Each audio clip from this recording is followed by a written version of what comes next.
the Father is perfect and made everything perfect. He does not make mistakes. When he finished all creation, he saw that it was good, and indeed it was good.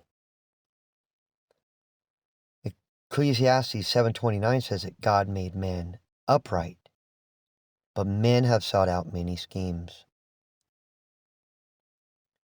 Christ was born with a flesh like ours and a nature like ours. But to him who knew no sin, he became sin for us. He was no different than us. There was no inability within his flesh to do what was right. The word for flesh in Greek is sarx. It literally just means flesh, blood, muscle, bone. Yeshua himself took on real sarx, and it wasn't evil.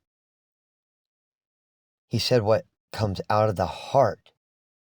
For out of the heart proceed evil thoughts, murders, adulteries. That the good man out of the good of his heart brought forth good. The evil man out of the evil of his heart spoke evil. So the problem isn't some built-in powerless nature. It's what's going on in our choices. In James, he made it clear when he had said, "Let no one say when he is tempted, I am tempted by God. For God cannot be tempted by evil, nor does he himself tempt anyone. But each one is tempted when he is drawn away by his own desires and enticed. And when desire has conceived, it brings forth sin, and sin, when it is full grown, brings forth death." There's not some Gnostic style inability you were born with.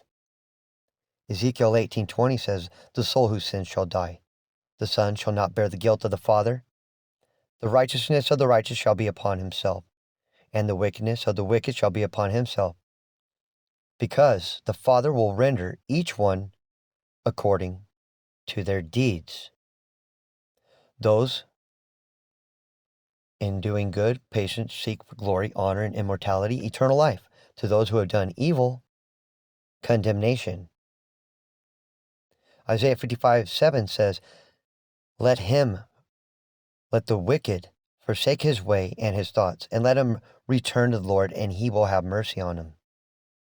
God tells people to turn. He never says you can't because your flesh makes you helpless. Come now, let us reason.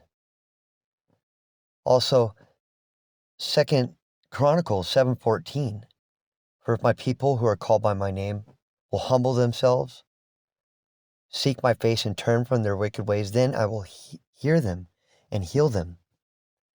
So you must turn from your wickedness to be forgiven, to be heard by the Father. When people go to Romans 7, they don't realize that it's not talking about Paul himself, but it's describing what humanity is like by default, without God, trying to live under the law, in the flesh. That's the same picture he painted in Romans 3, using Psalm 14. See, what we are without the Father are fools.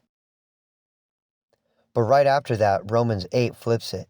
There's no condemnation for those who do not walk according to the flesh, but according to the Spirit.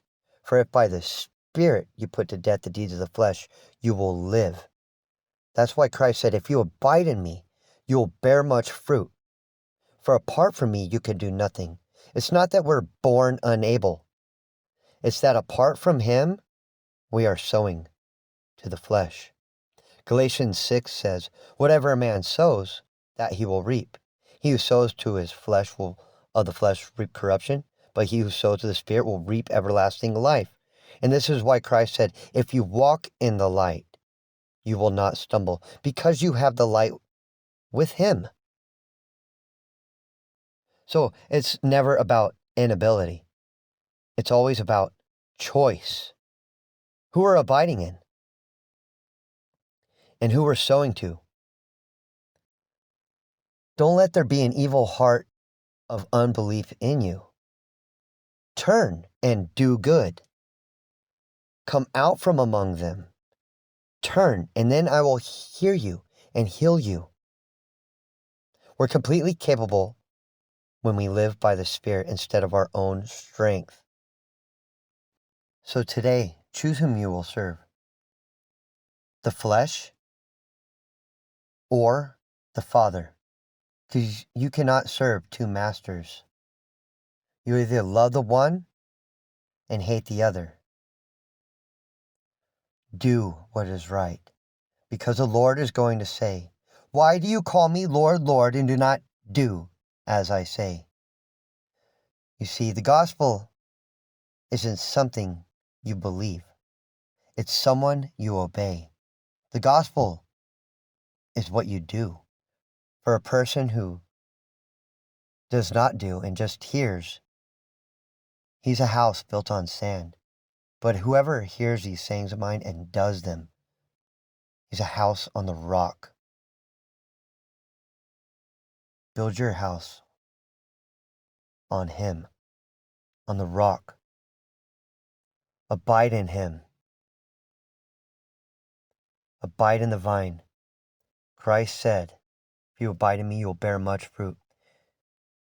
A good tree cannot bear bad fruit, and a bad tree cannot bear good fruit.